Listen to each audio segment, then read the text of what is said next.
માર્ચના રોજ રાજકોટના નાના મોવા રોડ પાસે આવેલા એટલાન્ટિક એપાર્ટમેન્ટમાં આગ લાગવાનો બનાવ સામે આવ્યો હતો, જેમાં બિલ્ડિંગમાં બ્લિંકિટ અને ફૂડ ડિલિવરી કરવા આવેલા 3 નિર્દોષ યુવકોના આગની ચપેટમાં આવી જતા મોત નીપજ્યા હતા। ત્યારે ઘટનાના 13 દિવસ બાદ રાજકોટ મહાનગરપાલિકાનું નિર્ભર તંત્ર જાગ્યું છે। રાજકોટના 628 એપાર્ટમેન્ટમાં ફાયર સેફટીની ચકાસણી કરી ત્રુટીઓ જણાતા 542ને નોટિસ ફટકારી છે। રાજકોટ મહાનગરપાલિકા તરીકે ઓળખાતી રાજકોટ મહાનગરપાલિકા નહીં પણ નરકપાલિકા હવે જાગી અને મોટી રેસિડેન્ટ બિલ્ડિંગોને નોટિસ આપવાનું શરૂ કર્યું છે।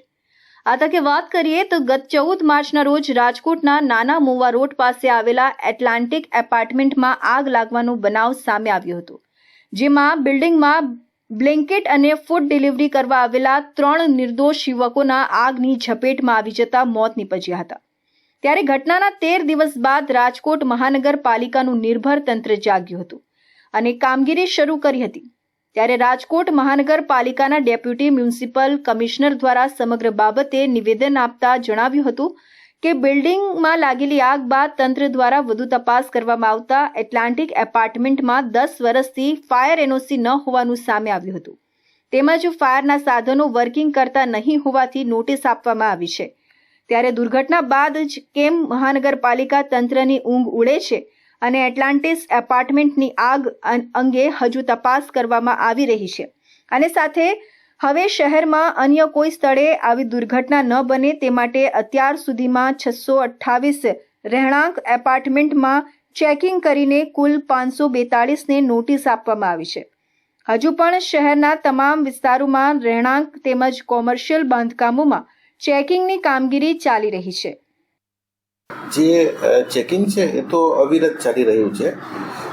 જે તે સમયે ટીઆરપીની ઘટના પછી સરકાર તરફથી એક એસઓપી રાજકોટ મહાનગરપાલિકાને મળેલ છે અને એ જ એસઓપીમાં થોડા લોકલ આંશિક ફેરફાર કરીને રાજકોટ મહાનગરપાલિકાએ પોતાની અલગ એસઓપી બનાવેલ છે અને એ એસઓપી મુજબ ચેકિંગ અવિરતપણે ચાલુ હતું જ।